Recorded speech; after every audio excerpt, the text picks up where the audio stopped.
Hola. Buenas tardes. Bueno, soy Natalia Gelós, editora de la revista Crisis. Estamos acá con mi compañero Mario Santucho, también editor de la revista Crisis, para dar comienzo a esta mesa. Debate que organizamos en coproducción con el Proyecto Ballena, una iniciativa del Centro Cultural Kirchner, que busca este espacio de elaboración y punto de encuentro entre diferentes actores de la vida política y cultural, y en la que venimos participando desde su fundación, desde el comienzo. Así que, bueno, antes que nada vamos a agradecer a las autoridades y al equipo del trabajo del CCK, no solo por invitarnos, sino también por la audacia y la delicadeza de generar este espacio, ¿no? Por desplegar este tipo de encuentros y, bueno, por hacer que salgan bien, además, esperemos. Así que, bueno, gracias a Martín Bonavetti, a Ana Cacopardo, a Dolores Curia, a Juana Garay, a Paola Moto, a María Malachowski y al equipo entero del Proyecto Ballena. Bueno, y gracias sobre todo también a ustedes por venir hoy. Yo, como decía Natalia, soy Mario Santucho, también editor de la revista Crisis. Y queríamos agradecerle especialmente a los y las suscriptas que están acá hoy y que en general siempre las invitamos especialmente a las actividades que organizamos, porque son un poco la fuerza motriz del proyecto que llevamos adelante. Y también a los que no están aquí, pero nos están viendo a la distancia, ¿no? Porque se está transmitiendo en vivo, creo. Finalmente por Instagram, así que también un abrazo grande para quienes están mirando desde la distancia y que también son muy importantes para la revista. Y van a estar en las redes, así que si no, después también nos verán luego, si no nos ven ahora. Bueno, y por supuesto, agradecemos especialmente también a nuestros dos convidados de hoy que aceptaron la invitación a pensar aquí en voz alta, ese fue un poco el espíritu de la convocatoria, sobre los problemas del país que, como bien sabemos, son muy agudos y urgentes. Bienvenidos entonces Facundo Manes y Juan Grabois. Muchas gracias por estar aquí.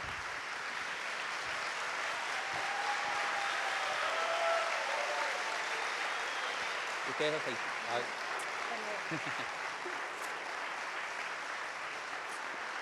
Ahí.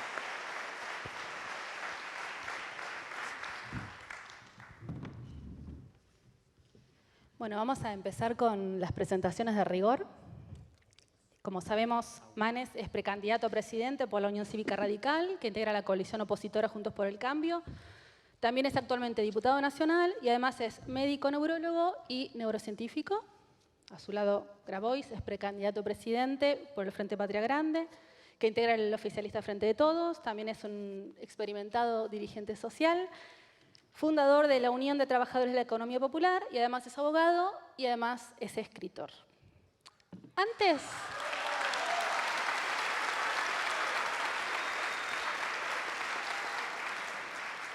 Un poco para romper el hielo, vamos a empezar una pregunta que es para los dos y que es esta, que es, bueno, primero, ¿no? Si van a ser candidatos a presidente o no, ¿de qué depende eso? ¿Cómo se define eso? Y empecemos con Juan primero, porque Juan, además, lo que te pedimos es una reflexión sobre el acto de ayer, que fue muy importante, que quizá no tuvo una lectura muy lineal, digamos, no hay una lectura lineal para hacer, entonces queríamos ver cuál era tu lectura del acto de ayer y además, bueno, empezar a responder esta pregunta.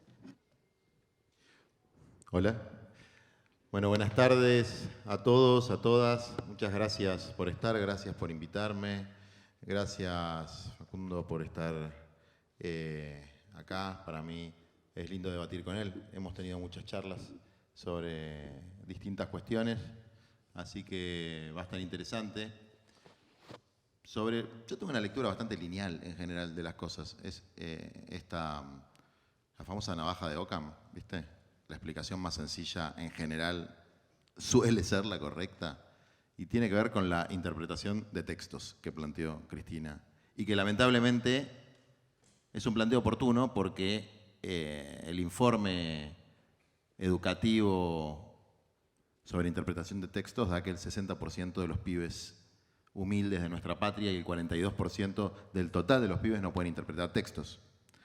Por lo cual no me llama la atención que los adultos tampoco los podamos interpretar muy bien. Cristina dijo en diciembre, yo no voy a ser candidata, punto y aparte. Es decir, esta obsesión recurrente de nuestro campo político,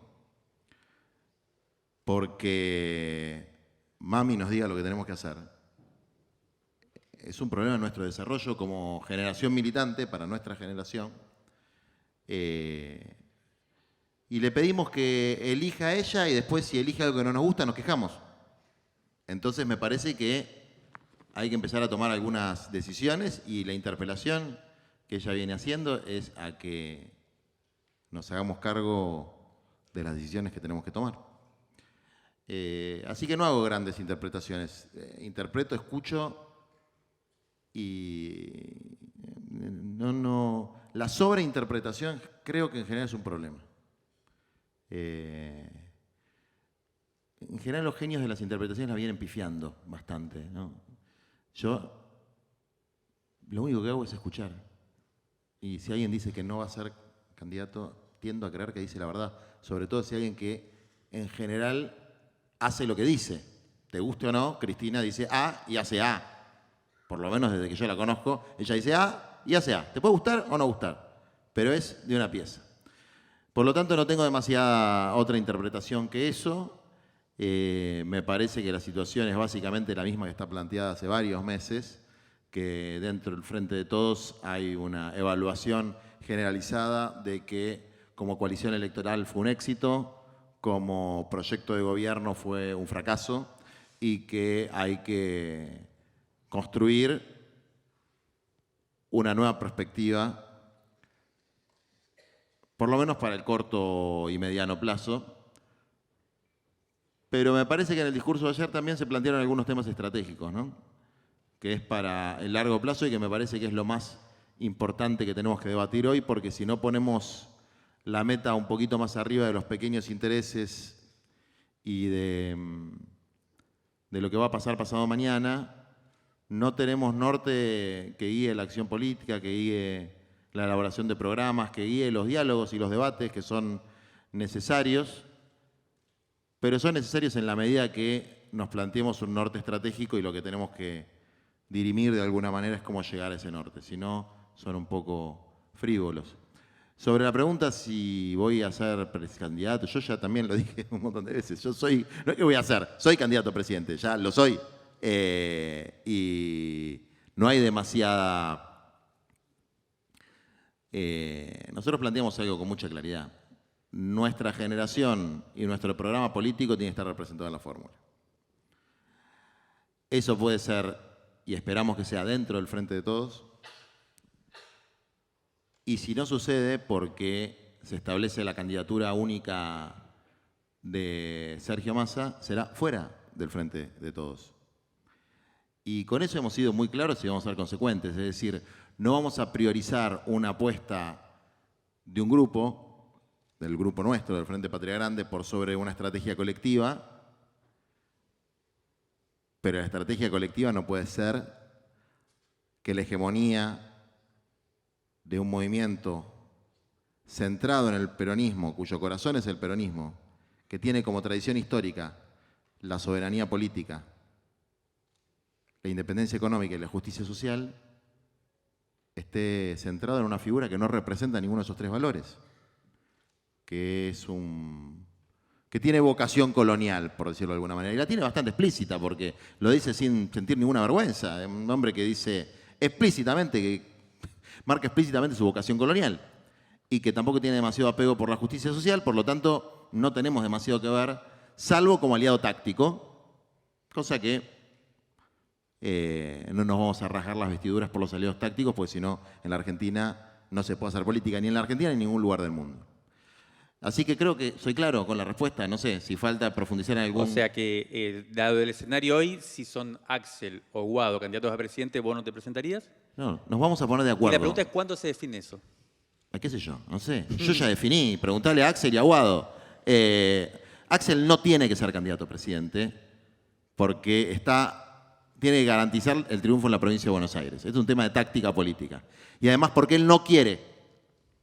Y el general, que era muy inteligente, cuando iban a su residencia, esto me lo contaba mi papá, cuando iba a su residencia los dirigentes en Puerta de Hierro, lo primero que les preguntaba, frente a las definiciones políticas que tenían que tomar, es: ¿y usted qué quiere hacer? Porque no se puede llevar a patadas a un compañero a hacer algo que su intuición política, que su análisis de la realidad le dice que no lo tiene que hacer. Ni reducir eso a caprichos personales. Porque yo a Axel lo conozco, milita hace 20 y pico de años, no es un caprichoso. Tiene una evaluación de por qué en la provincia más conflictiva del país, una campaña presidencial y hay un polvorín en la provincia de Buenos Aires. Entonces, no es lo que él considera correcto hacer. Y yo a Axel lo quiero y lo banco. Y si él dice que no es lo que tiene que hacer y que tiene que ser candidato a provincia, yo banco esa posición. Y en relación a Guado, hoy se cumple un año, después viene un video, de que fuimos a Tucumán con él a hacer la primera asamblea él había hecho el Plan de Desarrollo Federal, que era el plan del Ministerio del Interior de obras de las distintas provincias. Básicamente era un plan entre las provincias y el sector empresario de desarrollo de corredores productivos, de cuestiones logísticas, de obras públicas. Y nosotros veníamos trabajando en el Plan de Desarrollo Humano Integral con los sindicatos, los movimientos sociales, algunas ONGs, Cáritas, centrado en la agenda de tierra, techo, trabajo, salud y educación. Entonces, de alguna manera, a nuestro plan le faltaba la parte productiva y logística y a él le faltaba la parte humana. Y empezamos a recorrer 8 o 9 provincias hicimos, presencial, otras hicimos virtual, haciendo asambleas con campesinos, originarios, trabajadores de economía popular, sindicatos, científicos. Bueno, un laburo de un año para armar lo que hoy llamamos el Plan Integral por una Argentina humana y federal. Entonces, programa tenemos. Y Guado, desde luego, pertenece a la generación de los del 2001, es un hijo de la generación diezmada y es un compañero con el que nos sentimos representados. Pero había que hacerlo hace un año, cuando empezamos. Y eso que vamos a hablar después de los egos en la política, a veces los celos de primos, ¿no?, generan un boicot a los propios compañeros. Porque parecía que el que se lanzaba como candidato estaba traicionando a Cristina por su proscripción. Y la verdad que es una mala forma de plantearlo, ¿no? Bueno, la cuestión es que si Guado define que él va a ser candidato, nos vamos a sentar y nos vamos a poner de acuerdo. Si Guado mide más, será él el candidato. Si yo mido más, seré yo el candidato. Y vamos a trabajar juntos. Ojalá que eso suceda, pero todavía no sucedió. Entonces, por ahora, de nuestra generación, dentro del Frente de Todos, el único candidato que yo conozca es quien le habla, querido Santucho.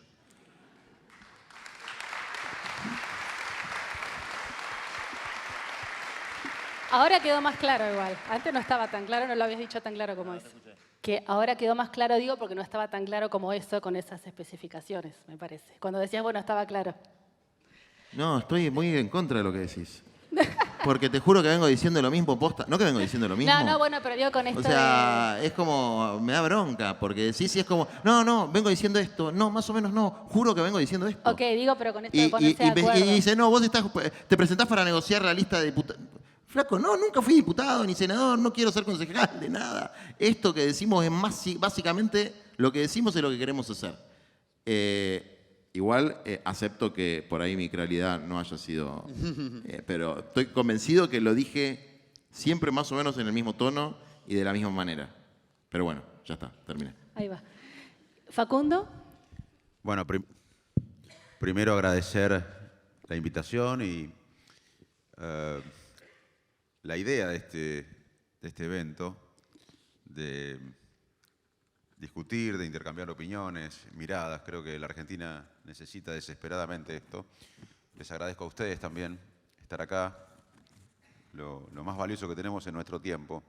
Así que lo hayan invertido en esto hoy es muy valorado. También la gratitud a Juan, con quien siempre hemos tenido un diálogo con el único interés que el país sea mejor. Sobre todo nos ha unido mucho la discusión de la pobreza, que después podemos hablar, sería interesante. Él rescata muchas cosas que nosotros venimos trabajando desde la neurociencia sobre cómo funciona el cerebro de alguien que vive en la vulnerabilidad, en la escasez. Y es un tema importante porque debería ser la prioridad en este país. Yo me involucré hace 2 años en política. Para los que no me conocen, yo soy médico, docente, científico. Fui presidente del Centro Estudiante, uno de los primeros de la provincia de Buenos Aires por 1985, 2 años después de la recuperación democrática. Yo fui presidente del Centro Estudiantes. Siempre tuve vocación por lo público, pero luego me dediqué a la medicina, a la ciencia, a vivir en Estados Unidos, en Inglaterra. Volví en el 2001 y dije, ¿cómo voy a colaborar con este caos? Es mi país. Y me imaginé haciendo lo que sabía hacer, para lo que me había entrenado. Y fundé laboratorios científicos, instituciones, repatrié científicos, juntamos plata para tecnología, porque había que desarrollar un área que estaba en los pañales en la Argentina, que es la neurociencia cognitiva, el estudio científico de la mente. En ese momento había otros marcos teóricos mucho más predominantes en la Argentina, y yo quería que Argentina avance en esa área. Y bueno, lo logramos, después creamos INECO, luego los sobrinos de Favaloro, Liliana y Roberto, me llamaron para decirme que René tenía como sueño estudiar el cerebro, además del corazón, y que ellos pensaban que yo podía liderar eso, y bueno, se creó el Instituto de Neurociencia de Favaloro. Fui rector de la Universidad de Favaloro, y la verdad que no me sentía representado políticamente. Me afilié al radicalismo en el 92 como resistencia, estudiando medicina, como resistencia al menemismo. O sea, hice mi cuota molecular de resistencia al menemismo desde un estudiante de medicina que no le gustaba ese modelo donde mandaban a los científicos a lavar los platos, que fue básicamente un modelo, lo podemos definir muchas cosas, pero de bajar la inflación, que es algo que tenemos que hacer, pero eso no es suficiente. Tampoco lo fue suficiente el Plan Austral. Creo que el desafío que tenemos ahora es un plan de estabilización, bajar la inflación, y un plan de desarrollo, que de eso también me gustaría hablar. Un plan de prosperidad, de desarrollo que sea sustentable. Porque si no, los derechos no son financiables. No podemos hacernos cargos de los derechos, que por suerte el peronismo y el radicalismo en la Argentina han ampliado y han creado conciencia. El peronismo más en la justicia social, el radicalismo más en los derechos cívicos. Pero esos derechos hay que financiarlos. Y eso necesita desarrollo, no solo un plan antiinflacionario. Y la verdad que no me sentía representado y veía que más allá de algunos gobiernos y de algunos detalles, la Argentina involucionaba en todo. Cuando yo tengo 54 años y viví 22 en contracción económica, tenemos el mismo ingreso per cápita, un poquito más que en el 74, 50 años perdido económicamente. En el 75, alrededor del 75 fue el estudio que yo considero más serio, el primer estudio más serio sobre la pobreza, era 5% de pobres. Hoy, como decía Juan, gran parte de la población, una parte importante y de los chicos viven en la pobreza. La educación argentina era una de las mejores de América Latina. Hoy estamos en el fondo de la tabla, recién Juan también daba algunos datos. En un mundo donde la educación es trabajo, la educación es economía. Cuando hablamos de economía y hablamos de trabajo, eso es educación. Estamos viviendo, nos gusta o no, la cuarta revolución industrial. Y nosotros en Argentina seguimos nostálgicos del pasado. El kirchnerismo es nostálgico de los 70. Nosotros los radicales somos nostálgicos de los 80. Y el PRO y Milei son nostálgicos de los 90. Pero estamos en el 2023, el mundo cambió. Hay un mundo nuevo y tenemos que discutir más flexiblemente, recuperar los valores históricos de los partidos que han hecho con sus claroscuros esta Argentina actual. Y la pandemia, en ese país que yo veía involucionando educativamente, económicamente, socialmente, etcétera, con una habituación a la corrupción, una pandemia. En ese país que involucionaba, dije, acá me tengo que involucrar. No me quería ir del país. Para mí irme no es una opción, porque vivía afuera. Viví varios años en Estados Unidos y en Inglaterra, y me iba bien, me pagaba muy bien, tenía auto, casa, trabajaba con mis ídolos, los científicos más reconocidos de mi área, los médicos más reconocidos de mi área, pero les confieso que todos los días de los que vivía afuera bien, económicamente, socialmente, sentía que no pertenecía, sentía que tenía que hacer algo para pertenecer. Acá es duro. esto es duro, pero es nuestro. Acá pertenecemos y tenemos que cambiarlo. Así que para mí no era una opción irme y mi consultorio me quedaba chico con el dolor que había en la sociedad. Yo sabía que la pandemia iba a traer un dolor inmenso. De hecho, yo creo que el impacto educativo de tantos meses sin clases presenciales va a ser de 6, 7 décadas. Repito, el impacto educativo de 6, 7, 8 meses sin clases o un año sin clases presenciales va a ser de 6, 7 décadas. El impacto en la salud mental va a ser de una década. Ahora estamos viviendo, está explotado. No hay psicólogos ni psiquiatras disponibles en Argentina. Hay una explosión de depresión, de ansiedad. Entonces, yo sabía eso porque las pandemias, no porque soy un genio, sino porque estudié las pandemias anteriores. Y todas las pandemias cambian la mentalidad colectiva. La peste negra, no quiero memorizarlo mal, pero bueno, 1340 y pico, mató a 1 de cada 3 habitantes en ese momento. O sea, murieron 1/3 de la población mundial, murió en la peste negra. Pero sin embargo luego salió el Renacimiento. O sea, de ese drama se salió bien. ¿Qué fue el Renacimiento? Fue buscar el poder adentro de uno. Pero la peste bubónica, o sea, se salió mal. Después de la peste bubónica se salió mal. Hubo matanzas indiscriminadas, hambrunas, guerras. O sea, las pandemias nos cambian. Hay un cambio de mentalidad colectiva. Puede ser para bien o para mal. Yo creo que en la Argentina hubo 2 cambios de mentalidades colectivas en los últimos 40 años. Primero, el que yo vivía a los 14, por el cual me enamoré del radicalismo de Alfonsín, que fue la reconstrucción democrática. Algunos querían pactar y decir pacto cívico-militar. Alfonsín dijo, no, vamos a jugar a los militares cuando los militares eran fuertes. Era un país paria en el mundo por haber perdido una guerra, con default, con los militares y la inteligencia, los servicios militares, de los militares activos, con poder. Sin embargo, nos reconstruimos entre todos. Y Alfonsín convocó a todos, peronistas, conservadores, socialistas, independientes. La democracia fue una construcción colectiva y eso me impactó. Después la otra, eso fue un cambio de mentalidad positiva. Después el 2001 fue un cambio de mentalidad que nos estresó a todos. Y yo creo que ahora, en un país que involuciona hace décadas, con una pandemia que históricamente cambia las mentalidades colectivas, va a producir un nuevo país, una nueva Argentina, en un nuevo mundo. Y ahí tenemos que involucrarnos todos y discutir qué nuevo mundo. Por eso me involucré y voy a hacer, con esto termino, lo que hicimos en el 21. En el 21 yo lideré una lista con 2 escarbadientes contra un poder político fenomenal que era el PRO y el kirchnerismo. En el PRO, por ejemplo, estaba el expresidente Macri enfrente, estaba la exgobernadora Vidal, estaba la doctora Carrió, estaba el intendente de la ciudad, los candidatos, Santilli. Poder político. Poder territorial. El PRO gobierna Bahía Blanca, Mar del Plata, Lanús, Vicente López, San Isidro radical, pero jugó para el PRO. Olavarría, Pergamino, etcétera. Poder territorial, poder económico, poder mediático, me invisibilizaron. Y en 30 días de campaña sacamos 1.400.000 votos y levantamos al radicalismo de la provincia de Buenos Aires. Nuestro voto fue popular, fue un voto del origen del radicalismo. Y cuando el radicalismo en la provincia de Buenos Aires se levanta, se convierte en un partido nacional que tiene que buscar el poder, tiene la obligación histórica de buscar el poder. Eso pasó con Irigoyen, en la provincia de Buenos Aires, pasó con Balbín, que después fue generoso con Ilia y le dio la presidencia, o sea, ayudó para la presidencia de Ilia, y pasó con Alfonsín. Cuando el radicalismo de la provincia de Buenos Aires se levanta, deja de ser un partido periférico.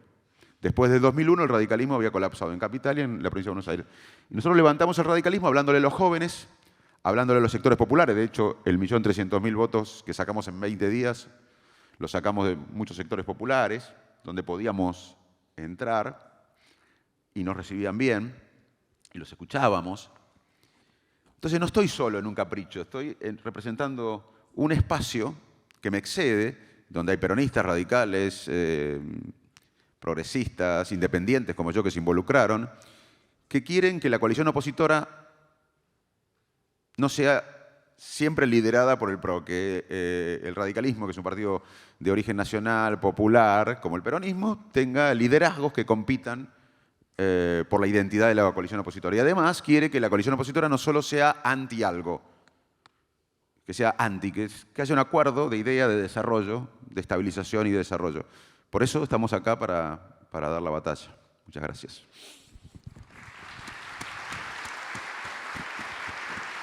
Bueno, muchas gracias, Facundo. Comencemos entonces formalmente con el debate. Esta era una especie de introducción para romper el hielo y para presentaciones y para ver esto de las candidaturas y demás. Pero, como dice acá el eslogan del Proyecto Ballena de este año, que esta conversación está en el marco de un evento que viene realizándose hace 10 días, ¿no? O hace una semana, y que está bien interesante con muchos debates, muchas discusiones sobre este tema, ¿no? Que es imaginación política y democracia también, ¿no?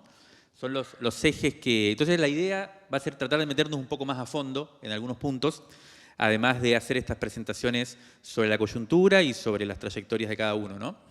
Y la pregunta que elegimos para el debate dice así: ¿puede la democracia volver a fundar una comunidad de destino en nuestro país, digamos? Y la pregunta, nosotros queríamos decir que no es retórica, es una pregunta que formulamos porque tenemos una sospecha de que es que tranquilamente la respuesta podría ser no, ¿no? La Argentina, como se sabe, enfrenta una crisis económica y social que nos remonta a momentos bastante bisagras de nuestra historia reciente. Uno podría decir muy claramente, y lo escuchamos bastante, al 2001, pero también podría decir a 1989 o también podría decir a 1975, ¿no? Y hay elementos que uno podría decir como para sintetizar, por un lado la pérdida del valor de la moneda nacional, que expresa un nivel de pérdida también o de extravío de la soberanía muy grande, ¿no? Tanto de la soberanía nacional como de la soberanía popular, y un sistema político que todo el tiempo se llena la boca también con la propuesta de un gran acuerdo entre todos los sectores partidarios, pero no logra poner en primer plano casi nunca el interés común, ¿no? Y entonces las preguntas que habíamos planteado como marco general para meternos entonces en preguntas más específicas, pero que estaría bueno que queden sobrevolando la charla de hoy, serían básicamente 3. ¿Qué debe hacer la política, el Estado, para recuperar la confianza de la ciudadanía? ¿Cuáles serían las claves de un modelo de desarrollo capaz de integrar a toda la población? ¿Y cómo enfrentar la violencia armada que ha resurgido y puede escalar? Bueno, hecha esa introducción, vamos a contarles un poquito cómo fue cómo va a ser la modalidad de la charla. Nosotros preparamos 2 rondas de preguntas. La primera ronda se las hicimos llegar previamente para que pudieran prepararlas.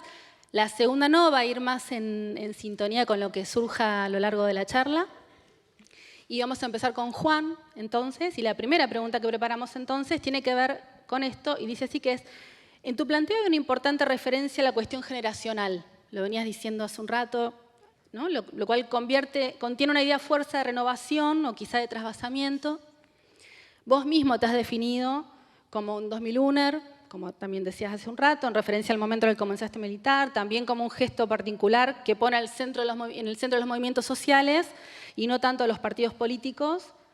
Al mismo tiempo, también has dicho que sos hijo de la democracia, cumpliste 40 años hace poco, o sea que naciste en 1983, y hace poco dijiste además que te sentías hijo de la generación diezmada, como dijo CFK la semana pasada.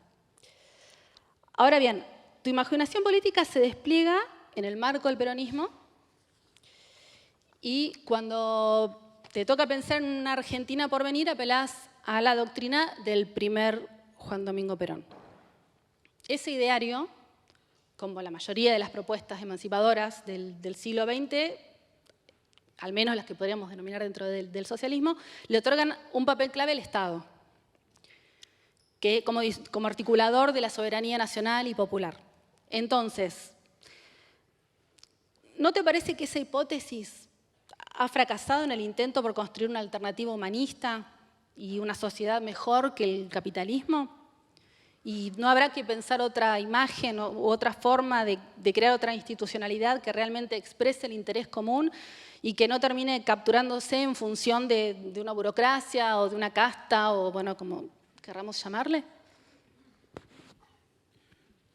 Bueno, empiezo por la historización que haces, que es interesante porque para entender las perspectivas y lo que uno ve, hay que ver un poco de dónde uno viene y por dónde camina, ¿no? Porque un poco la mente va por donde los pies caminan. Y todos tenemos nuestra historia. Yo las preguntas, en realidad, no las recibió una compañera que me hizo como un bosquejo, ¿no? Entonces, lo primero que pone la compañera es: cuidado con el exceso de buena onda con Manes, en un momento tan agresivo con Massa. Espectacular. No vaya a ser que terminen lanzando una fórmula acá. Entonces, esto tiene que ver también con la democracia ficcional, con la espectacularización de la política. Es decir, básicamente yo para juntar votos lo tengo que reputear a él. Entonces salgo en Revolución Popular, que es un portal que lo ven 350.000 personas, y los nuestros me abrazan y me saludan por la calle. Y de hecho tengo bastante facilidad para hacer ese tipo de cosas. Pero me niego en el caso particular, porque, y esto tiene que ver con lo que voy a decir después, porque acá el correligionario no gobernó. Tiene responsabilidad con la que tenemos todos. Pertenece a un campo político rival, pero no gobernó. Segundo, yo estoy un poco cansado de hablar de escuchar la meritocracia de tipos que son o herederos, o rentistas, o personal permanente de la política. Y estoy cansado. Todos. Bueno, entonces, la verdad que cuando cada tanto aparece uno más o menos meritorio, que viene de un barrio pobre, que se fue a estudiar afuera, y que cuando vuelve no es el guachiporonga que te explica la vida, yo lo respeto. Tipo, no sé, el chabón estudió en Cambridge, ¿viste? Y vine acá y no te viene a boludear como Macri, que no sé qué hizo de su vida, aparte de ser el hijo de Franco, y un muy mal presidente de la Argentina. Y encima lo trata mal a Riquelme. O sea, está loco. Bueno, pero él es el capo de la meritocracia. Bueno, no voy a... Entonces, ¿por qué digo esto? Porque yo soy muy dialoguista, pero... Y me parece que uno de los problemas que tiene la democracia en el siglo XXI es este fenómeno de las redes sociales que va a un man llamado las burbujas de filtro. Vos tenés tu micromundo donde están la gente de tu tribu digital y tenés que hacer algo performático, actuado, para esa tribu. Y te vas de alguna manera amoldando tu propia máscara. Hay que tener mucho cuidado con eso. Porque de a poquito te convertís en un pelotudo. La verdad es esa.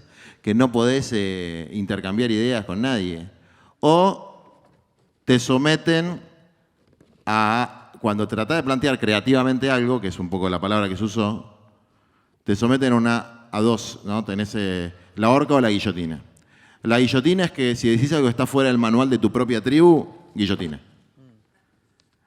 Y si te afirmás en algunos conceptos, viene, sobre todo los conceptos que tienen que ver con los intereses de las clases populares, viene la maquinita disciplinar, que es que te atacan en tu fuero íntimo, personal, en tu honestidad, etc. Entonces, estos problemas de amoldamiento y disciplinamiento de la capacidad creativa, de la dirigencia política y de los propios ciudadanos, a través de las falsas dicotomías y a través de el pánico que hay en la política, pánico. De hecho, solamente quienes tenemos un problema que no sé si es clínico, de deterioro de nuestras barreras inhibitorias, es decir, solamente nosotros podemos llegar a decir alguna que otra cosa, porque efectivamente es muy feo las cosas que te dicen, ¿no? O, cierto, como dice otro psiquiatra viejo, un poco freudiano, ya Bergler, o un cierto masoquismo psíquico, ¿no? Que te guste, que te puteen. Pero, entonces, ¿qué? Efectivamente, yo nazco en el 83. En el 83 viene la democracia. No sé si se dice hijo, hermano, contemporáneo, pero algo que ver nuestra generación con la democracia tiene porque nacimos en esa etapa. Nuestros padres fueron militantes, muchos de ellos, o contemporáneos de militantes que estuvieron sometidos a regímenes tiránicos, asesinos, genocidas, que torturaban, que desaparecían, que mataban. Entonces, efectivamente, somos hijos de una generación diezmada en múltiples aspectos. En la vida de muchos compañeros y compañeras y también en el disciplinamiento, no como el que tenemos hoy, sino un disciplinamiento mucho más cruel, ¿no? Porque si a nosotros no nos gusta que nos puteen en los diarios, imagínate que te picaneen. Así que el victimismo del siglo XXI también es muy choto, ¿no? Porque, bueno. Y después una tercera cuestión, que es el 2001, que me gustó la expresión que usó, fue como estresado. Nosotros somos una generación estresada, crispada. Yo me formé movilizando en comisarías porque le cobraban coima a los cartoneros. No me formé haciendo debate de comité. No me formé en charlas filosóficas o en café literario. Me formé con cubiertas quemadas en los puentes, porque la gente no tenía para comer. Y estoy muy orgulloso de esa formación, porque nos ha endurecido en el buen sentido de la palabra. Es decir, los que no venimos de la política institucional no nos doblegan tan fácil. No nos doblegan tan fácil. Ahora, ninguna de esas tres cosas es un valor en sí mismo. Ni ser hijo de la generación diezmada, ni ser hijo de la democracia, ni ser hijo del 2001 es un valor en sí mismo. Son características que nos hacen ver las cosas desde una posición y tener determinado estilo. Alguien que empezó a militar en el 2001 no puede no tener un estilo confrontativo, porque se formó confrontando. Y bien que confrontamos, porque confrontamos contra las situaciones más deshumanizantes que lamentablemente hoy se están repitiendo que puedan existir, como que una familia con los hijos a cuestas está revolviendo la basura de los que tenían acceso al consumo para sacar algo para comer y que venga un sinvergüenza a decirle que son vagos y que están esclavizando a sus propios hijos. Discursos que hoy se repiten cuando una persona de nuestro propio gobierno denuncia a las familias humildes porque llevan a sus hijos a las protestas, porque no tienen dónde llevarlo. Entonces, para ir un poco a la respuesta de... ¿Cuál es la pregunta? A ver, reformulame la pregunta si puedo dar una respuesta. La cuestión del Estado. Del Estado. El Estado, el socialismo y el justicialismo y todo eso. Mira, el capitalismo. El mercado y la propiedad privada existen hace siglos. Cuando fue la peste negra existían mercados y existía propiedad privada. El problema no es ese. El capitalismo es otra cosa. El capitalismo es una lógica que es esencialmente inmoral, que es pisotearle la cabeza al de al lado y que el imperativo categórico que mueve el mundo es la maximización de la ganancia. Entonces, no importa si vos tenés que curar o mejorar la vida de una persona que tiene un problema de salud mental, sino maximizar la ganancia. Entonces, está pensada la cosa en torno a maximizar la ganancia. Ese es el capitalismo. Lo otro no es capitalismo, es otra cosa. Que exista empresa privada, que exista propiedad privada, que exista mercado, no es sinónimo de capitalismo. Lo que pasa es que han hecho una sinonimia para que cualquier sistema alternativo parezca imposible salvo una colectivización forzada stalinista. No, el problema es dónde está el centro. Si el centro está en la maximización de la ganancia o el centro está en el ser humano y en la naturaleza. Y el justicialismo es una ideología humanista, es una doctrina humanista que pone al ser humano en el centro. Y no es cierto que sea estadocéntrica. Nunca lo fue. La doctrina justicialista, que se terminó de definir en un gran congreso de filosofía, que fue como el Concilio Vaticano II del pensamiento nacional y popular y que tendríamos que hacer algún otro, estableció la comunidad organizada y las organizaciones libres del pueblo como la base esencial de una democracia participativa. Y el rol del Estado tenía que ver con la orientación estratégica de las políticas de desarrollo, no con la subsunción absoluta de cualquier tipo de iniciativa privada. Del mismo modo que el socialismo europeo y los socialismos en general, hay un cardenal que se llama Marx, gracioso, que hizo un libro sobre su pariente Marx, Karl Marx, ¿no? Y los socialismos son doctrinas humanistas, esencialmente humanistas, que pueden accidentalmente, en términos filosóficos, accidentalmente deshumanizarse. Pero la esencia está puesta en el ser humano, en la sociedad. En cambio, en el capitalismo la esencia está puesta afuera del ser humano, que es en el famoso Dios dinero. Por lo tanto, no comparto la idea de que sean doctrinas estadocéntricas. De hecho, todos los socialismos eran en última instancia libertarios, en el sentido de la disolución del Estado.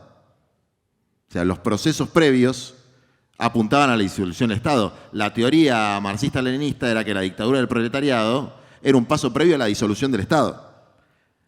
Entonces uno puede decir, bueno, ¿eso sucedió? No, no sucedió. Pero en el fondo lo que había era una teoría libertaria. El capitalismo no lo es. Es una teoría neodarwinista, que sobrevive al más fuerte. Eso quiere decir, eso es el capitalismo como ideología. Por eso el peronismo nunca fue capitalista. Por eso dice combatir al capital. Que no quiere decir combatir a la empresa, ni al empresario, ni al mercado, ni a la propiedad privada, sino al capital como lógica de funcionamiento social. Y por lo menos yo y nuestro sector queremos instalar como regla mnemotécnica capitalismo malo. Capitalismo malo. No capitalismo bueno, ni capitalismo productivo, ni el capitalismo es el único modelo. El capitalismo es malo. La idolatría del dinero es mala, es inmoral. Porque además, y con esto cierro, hay que pensar en el mediano y largo plazo. Y los patrones de consumo que nos impone el capitalismo para cumplir con el imperativo de la ganancia son patrones enfermizos. Desde el punto de vista de aspiraciones que no se pueden cumplir, porque si todos tuviéramos el nivel de consumo de la clase media norteamericana, no hay más mundo, por el cambio climático, por la escasez de los recursos, etc. Entonces, es como el pibe está con la ñata contra el vidrio, mirando todo el tiempo algo que no va a pasar, y que además son necesidades falsas. Y perdemos la esencia de nuestra existencia, que la definió bien el correligionario Facundo, que es poder decidir sobre esa única propiedad privada que tenemos los seres humanos el día que nacemos, que es nuestro tiempo. Que es qué hacemos con el tiempo que se nos dio. Y si lo que hacemos con el tiempo que se nos dio es obsesionarnos por tener el último iPhone, la última computadora, ya no sé, todas las cosas últimas que hay que tener, estamos irremediablemente jodidos, ¿no? Desde el punto de vista, y esto planteado filosóficamente. Después, cuando sigamos la charla, podemos ver las derivaciones prácticas de este planteo. Gracias.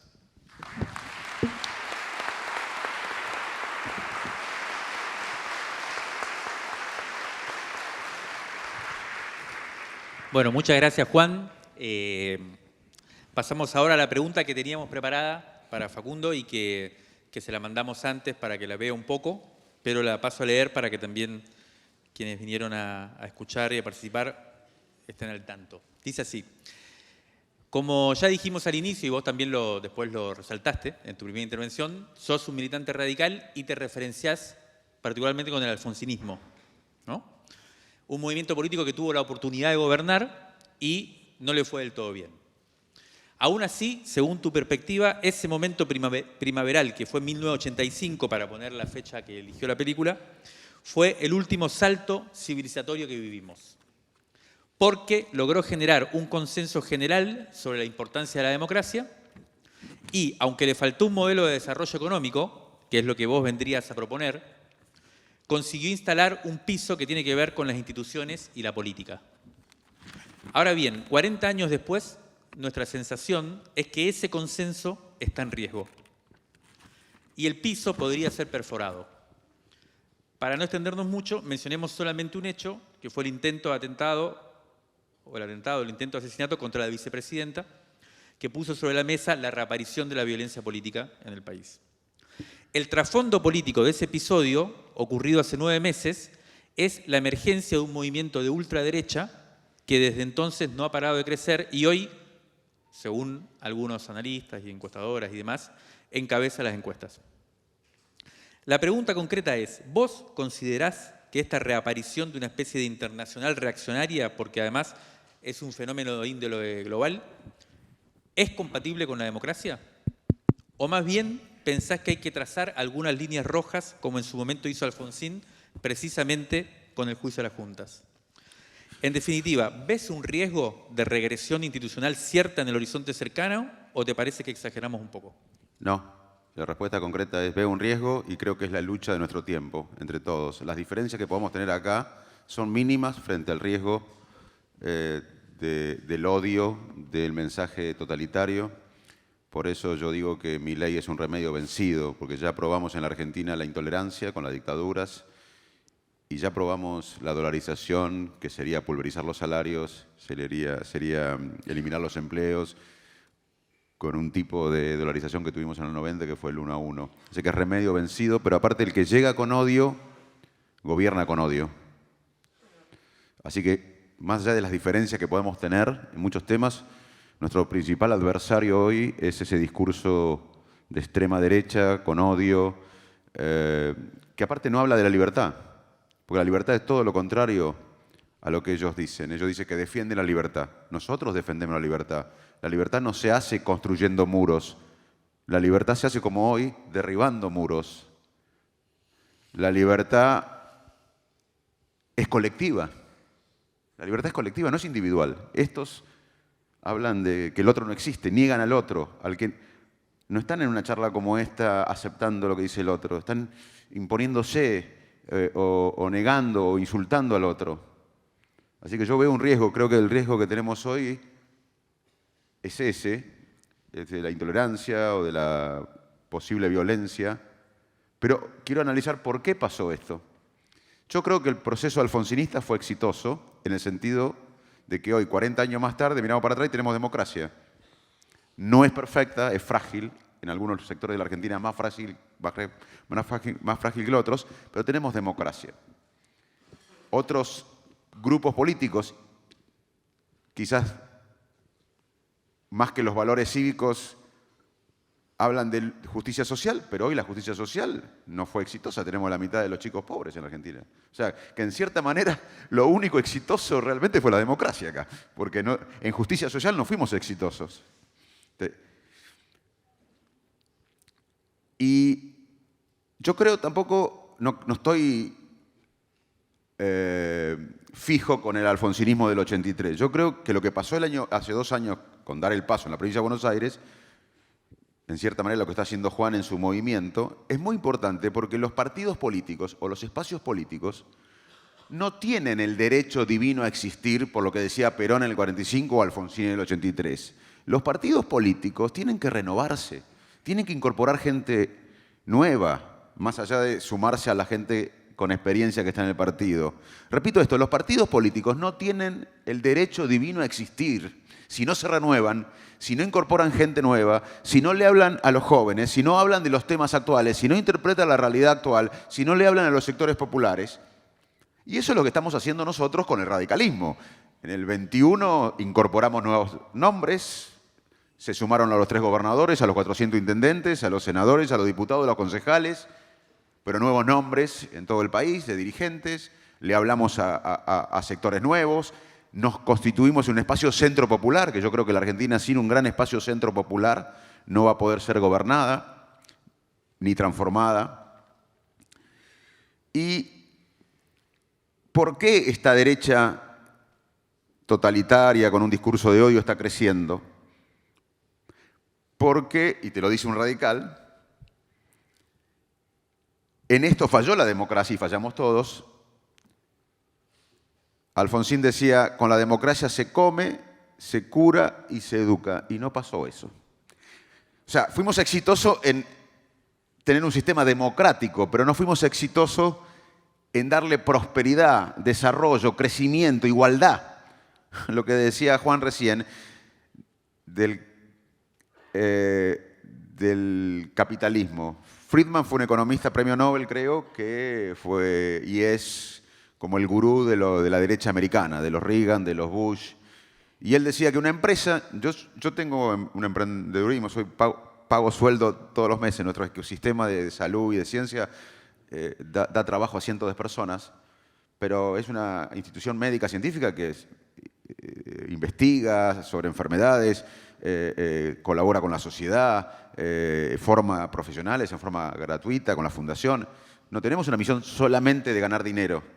Este Friedman, el economista que la derecha y el capitalismo duro usa como ejemplo, que Reagan lo veneraba, Bush lo veneraba, y muchos argentinos en los 90 lo veneraban, y ahora los Milei de la vida lo deben venerar, decía que las empresas y los CEOs tienen que ganar plata. No tienen un compromiso social, no tienen un compromiso con la comunidad. Así estamos, con el 1% de la población teniendo más plata que el 99% restante. Eso falló. Eso falló. Pero también fallamos en la Argentina, y yo les digo que soy pro mercado, pero no quiero una sociedad de mercado. Yo quiero tanto mercado como sea posible y tanto Estado como sea necesario. Como buen radical, quiero un Estado eficiente, dinámico, inteligente, honesto, pero ningún país se ha desarrollado solamente con el mercado, porque el mercado no rebalsa. Ya ese cuento no lo tragamos más. Así que acá fracasamos, y con esto voy cerrando,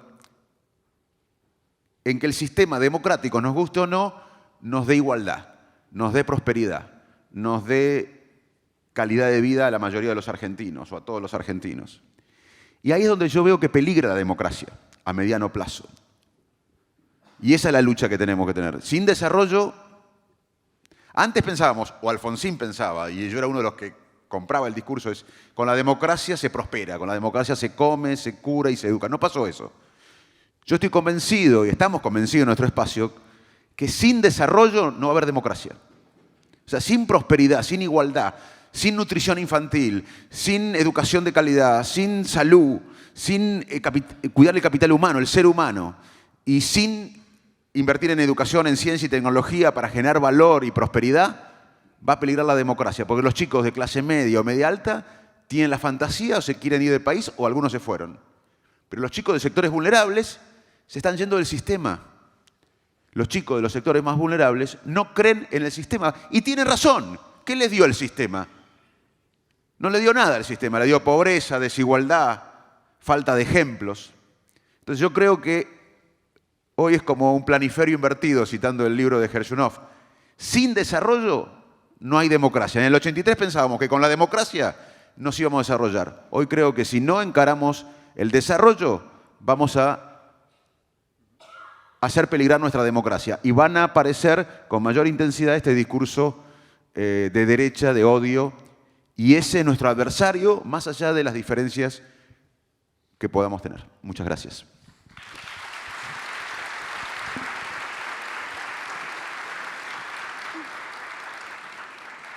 Bueno, gracias Facundo. Ahora vamos a pasar a una segunda ronda de preguntas, como habíamos adelantado. Y la pregunta como va a ser para los dos también, como cuando empezamos y como para distender un poco esto. Y tiene que ver con el ego, con los egos. Ahí, hoy, bueno, Juan hablaba de esto de moldarse o no de las propias máscaras, porque también un poco hay de eso, ¿no? De qué se construye y qué no. Entonces, bueno, ¿cómo manejan ustedes el tema esto del ego en este lanzamiento a la carrera para la presidencia? No tanto como en el sentido de psiquis personal, ni nada, ni hagan para que hagan una competencia de alarde de humildad, ni nada de eso, sino como para pensarlo ustedes si lo problematizan en tiempos donde parece que la representación política depende más de la conexión con personas que con ideas, justo un poco hoy que hablabas de esto, Facundo, y donde hay una idea, ¿no?, de transparencia, como si la transparencia también después desbarrancara en la exhibición. Entonces, bueno, para ustedes, en definitiva, si es algo que elaboran, la idea del ego, si es algo que lo piensan, lo problematizan, si les preocupa, si hay un pensamiento ético en cuanto a eso, además de que igual un poco de rienda hay que darle para lanzarse a la candidatura, ¿no? Entonces, bueno, ¿cómo manejan eso? Bueno, yo tengo que igual hacer un poquito para atrás. Porque si no, como me puso la compañera que tenía que hacer, cuidado con el exceso de buena onda. Ahí no. Tenés que diferenciarte de Manes. Tengo que diferenciar.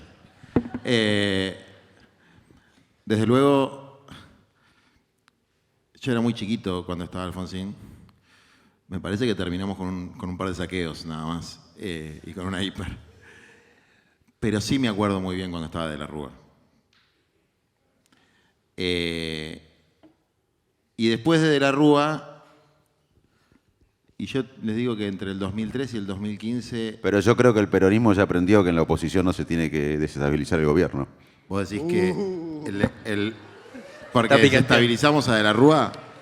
No, yo no solamente debo haber sido parte de eso. Yo estuve en la Plaza de Mayo el 20 de diciembre del 2001 y estoy orgulloso de haber sido parte de un pueblo que sacó un gobierno que nos vendió un buzón, porque el tipo se paró, miró una cámara y decía, dicen que soy aburrido, voy a ser re honesto, qué sé yo, y después andaba con la Banelco corrompiendo diputados y senadores para hacer la flexibilización laboral, y que además, digo, porque la historia es el corso y recorso de la historia, era una alianza también, una coalición. La ministra de Trabajo era Patricia Bullrich. Y Patricia Bullrich, paren, porque estamos en debate, tipo, ¿viste cuando Cristina dice, no insulten? Bueno, no insulten. Y la ministra de Trabajo hace todos los deberes para copiarse de Milei.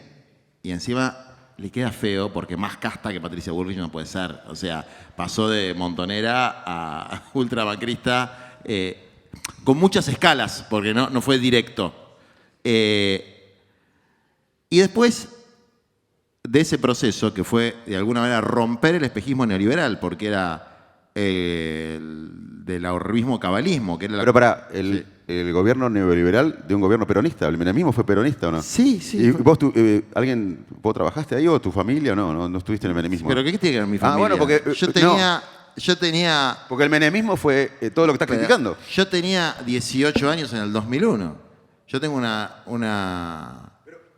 ¿El peronismo es de derecha o qué es el peronismo? Porque el peronismo es menemismo. Pero vos sos el entrevistador, querido. Déjame contestar. Bueno. Explícame el menemismo. Estamos haciendo un poco de...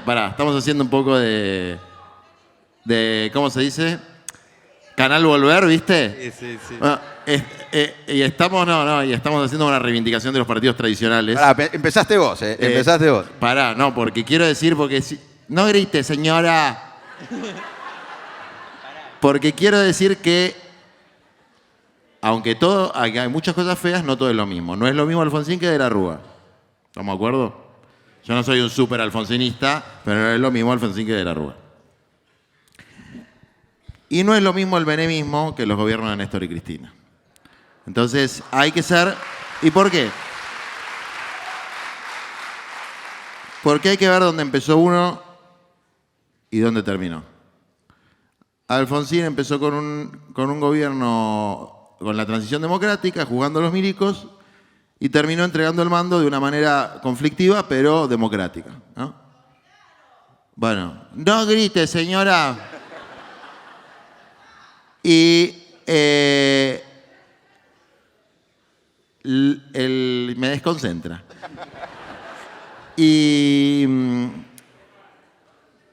Parece que necesita un turno conmigo de atención.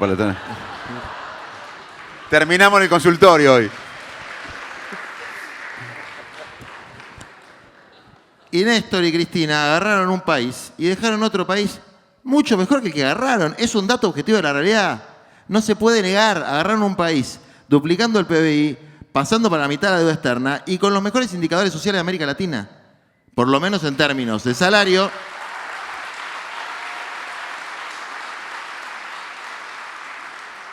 Ahora, yo no era un fanático, ni lo soy, porque según los datos de la UCA, que son más o menos los que siguieron las tendencias de pobreza, había un 23% de pobreza, que es un montón. Lo que pasa es que uno va naturalizando ciertas cosas. Entonces ahora dicen 42%, entonces 23 parece que una maravilla.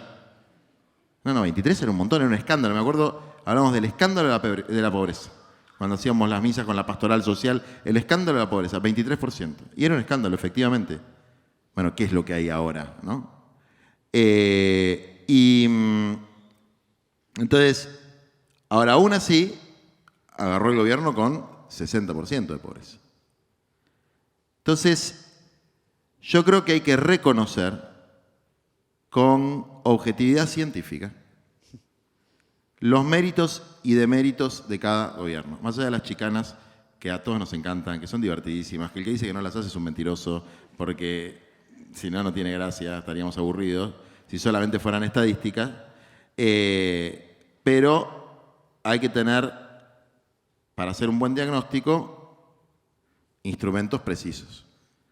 Y algunos de esos instrumentos precisos existen. Y los datos educativos, los datos de pobreza, los datos salariales, los datos del Producto Bruto Interno, los datos del nivel de endeudamiento en dólares, son datos objetivos. Entonces, hubo distintos momentos en estos 40 años de democracia.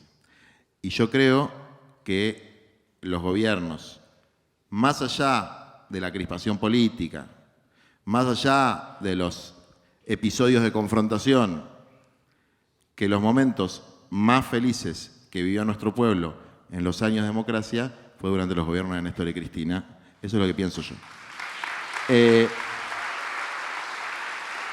Ahora voy al tema del ego.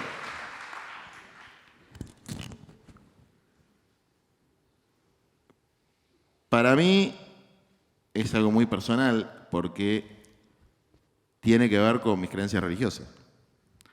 Entonces, en la ética cristiana hay un elemento muy profundo vinculado a, dice que si amo mi vida, la perderé, y si amo mi vida, la ganaré. Es decir, si vos sos un yo, no estás cumpliendo con la doctrina de Jesús. Y un constante recordar de que pecadores somos todos, ¿no? Bueno, no hay ninguno. Y que la principal desviación ética de los tiempos de Jesús era el fariseísmo, que era el que estaba con el dedito acusador diciendo: vos sos publicano, vos sos corrupto, vos sos puta, vos sos esto, vos sos lo otro. Y cumplía con todos los aspectos exteriores, pero sepulcros blanqueados, les decía Jesús, ¿no? O sea, por afuera son blanquitos y por adentro son todo putrefacción. Entonces, yo creo que ahí hay que apegarse a un trabajo espiritual que puede ser en términos de una cosmovisión religiosa o en términos de un conjunto de ideas. Pero no me cabe la menor duda de que es un tema que ahora lo vamos a sufrir mucho los que tenemos una participación política institucional, porque no sé si alguno participó alguna vez en un cierre de listas. A mí me tocó participar de 2. Es la cosa más espantosa que hay. 30 días antes del cierre de listas empieza una pandemia de gente que se siente no reconocida. O sea, una pandemia extorsiva de decir, bueno, evidentemente a mí no me quieren en este espacio, por lo tanto yo creo que me voy a ir a otro lado. Cosa muy fomentada por la tipología de actos políticos que hay últimamente, que es una especie de feudalismo de las pulseritas. Entonces, si tenés una pulserita blanca, vas al primer piso. Si tenés una azul, vas al segundo. Si tenés una verde, vas al tercero. Y tenés una violeta, vas al VIP. Entonces, valés de acuerdo al color de tu pulserita. Es muy feo eso. Y es un poco la herencia del neoliberalismo, ¿no? Que es el individualismo de los pequeños intereses, y que desde luego solamente se puede combatir creo yo, con desapego. Ya que estamos con un correligionario de las ciencias de la mente, la psicología, capítulo 1, es que está el yo, el super yo freudiana, ¿no? Y el ello, ¿no? Que es básicamente los valores que uno tiene, los instintos o los deseos inconscientes y el yo ahí en el medio negociando entre una y otra cosa. Que es la vieja alegoría del caballo negro y el caballo blanco de Platón. El caballo negro en las pasiones, el blanco en la razón y el auriga que tenía que ir, que era el yo, ¿no? Que tenía que ir regulándolo. Si no existe algo que esté por afuera tuyo, por afuera de tus propios deseos, algo que trascienda tus deseos, que puede ser una causa, la causa de tu vida, y no lográs que tu corazón esté alineado a esa causa, ¿no? Dice el Evangelio, donde está tu tesoro va a estar tu corazón. Si no lográs que tu corazón esté alineado a esa causa, es inevitable que el caballo negro de los deseos individuales, no de los deseos colectivos, sea el que más tire. Es inevitable. Entonces, el corazón hay que ponerle una causa que trascienda. Y más allá de las creencias religiosas que pueda tener cada cual, en la Argentina tenemos una epopeya por delante. Tenemos una misión muy clara por delante. Tenemos millones de chicos, de chicas, que están afuera de todo. Tenemos millones de hermanos y hermanas que están afuera de todo. Y si nosotros tenemos en la política, ¿no?, el corazón puesto ahí, en ellos y en ellas, vamos a tener que renegar con nuestro caballo negro, pero si la auriga tiene ahí puesta la mirada, seguro que no nos vamos a equivocar el camino. Esa es un poco mi reflexión.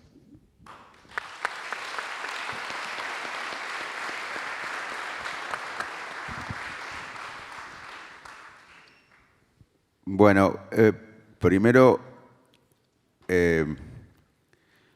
voy a reconocer cierta envidia a Juan, en el buen sentido, porque de los últimos 20 años, el kirchnerismo, su frente, gobernó 16 y Cambiemos 4. Yo siempre soy crítico de los dos, por diferentes motivos. Él por lo menos reconoce algo. Yo soy crítico de ambos. Obviamente que estoy dentro del radicalismo que pertenece al espacio de Cambiemos. Así que es envidiable que te guste algo. A mí, fíjese cómo estamos con la pobreza que tenemos, la desigualdad, la falta de educación de los chicos, la corrupción generalizada. No en actores políticos solamente, sino en el sistema. Hay un sistema, una corporación, un sistema de runfla, de privilegios que no ha cambiado en la Argentina y que excede a la política. Todos sabemos a qué me refiero. Hay una corporación que es una mafia y que no ha cambiado nada. Así que por eso yo soy crítico de ambos grupos que gobernaron Argentina en los últimos 20 años. Y han tenido tiempo. Te juro que entiendo tu sentimiento. Si yo estuviera Juntos por el Cambio me pasaría lo mismo. Bueno, no tienen una buena. No tienen una buena para contar.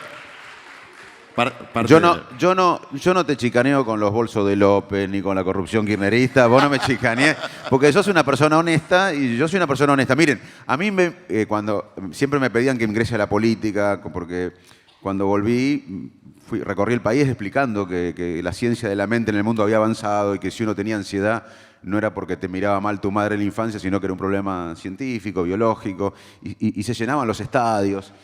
Y siempre la política me vino a buscar. Y siempre dije que no hasta que decidí dar el paso con mi espacio.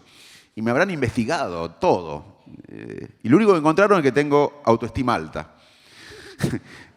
Las críticas que me hacen es, Mane tiene ego. Menos mal que tengo ego. ¿Y saben qué me dio el ego y la autoestima alta? La educación pública argentina. Porque la educación es mucho más que aprender algo. Yo nací en Quilmes, pero me crié en un pueblito de 1000 habitantes en Arroyo Dulce, 2000 habitantes. Mi viejo era médico rural y mi vieja no terminó 6º grado. Y la educación pública fue lo que me dio la autoestima para perseguir mis sueños. La educación pública fue una brújula confiable en mi vida, en un mundo cambiante, flexible. La educación me hizo más libre, me dio coraje, me dio curiosidad, me motorizó los recursos cognitivos, sociales y emocionales para tomar acción. Así que me han investigado, porque yo entré a la política de grande, no encontraron nada. Encontraron a alguien que creó empleos, que se formó en el exterior y volvió y generó institutos, que se comprometió con el país. Y mi hijo no quería, yo tuve un tema con mi hija, porque mi hija de 15, en ese momento 16, no le importó tanto, pero mi hijo de 13 estaba enojado que me meta en la política y él me dijo, papá, me trajo un gráfico, el trabajo más prestigioso del mundo es ser científico y médico y el último es ser político. Y yo digo, mirá, Pedrito, mientras haya un chico como vos en cualquier lugar de la Argentina que no tenga para comer, ese chico debe ser mi hijo.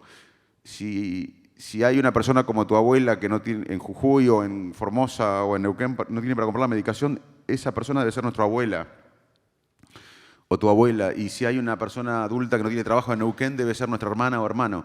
Ese es un sentido de nación, eso es lo que hemos perdido, el destino colectivo, el destino de nación. Un país es mucho más que un montón de tierra con un montón de gente, es un destino y hemos perdido el destino colectivo. Así que yo no voy a chicanear más, ni voy a aceptar ninguna chicana más, voy a hablar de cómo se combate el ego. Y en eso coincido con Juan, con una causa mayor a la de uno, una causa que nos exceda, que aparte nos hace felices. Si ustedes tienen un propósito en su vida que los exceda, van a ser más felices. Así que si no tienen un propósito que los exceda, no tiene que ser comprar algo para ustedes o mejorar su salario o cambiar el coche. Tiene que ser algo que los exceda, cambiar el jardín del barrio, cambiar el club, el país, el mundo, lo que sea. Pero tiene que ser un propósito mayor. Y mi propósito, cuando atacan al ego, porque lo que quieren es atacarte el ego. En mi consultorio trato gente con autoestima baja.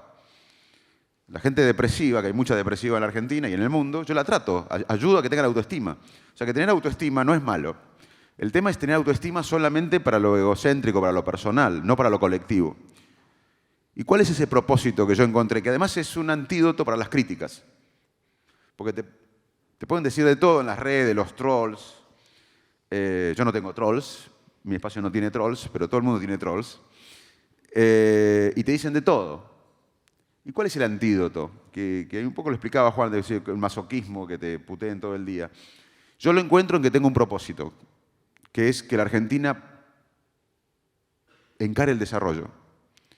Que no solo se estabilice la economía, sino se encare el desarrollo. ¿Y qué es el desarrollo? Es entender que no podemos vivir de las materias primas. Nosotros todavía dependemos del clima en la Argentina. Hoy la economía es la capacidad de los cerebros de las sociedades de crear algo con valor. Hoy los trabajos dependen de esto que tenemos entre las orejas. Si no entendemos eso en el siglo XXI, por más que tengamos buenas intenciones, por más que luchemos, vamos a ser más pobres, vamos a ser más desiguales, porque el mundo cambió. Podemos no entenderlo, pero vamos a quedar atrasados. Hay 3 países en África que exportan el 70% del cacao en el mundo y no tiene ningún impacto en la economía del chocolate. Suiza no tiene cacao como esos países, pero tiene gente educada, tiene instituciones fuertes, tiene educación, tiene salud, tiene geopolítica, tiene comercio internacional, comercio exterior, tienen leyes que no son sugerencias. Hay 2 países, y aparte, acá nos mentimos.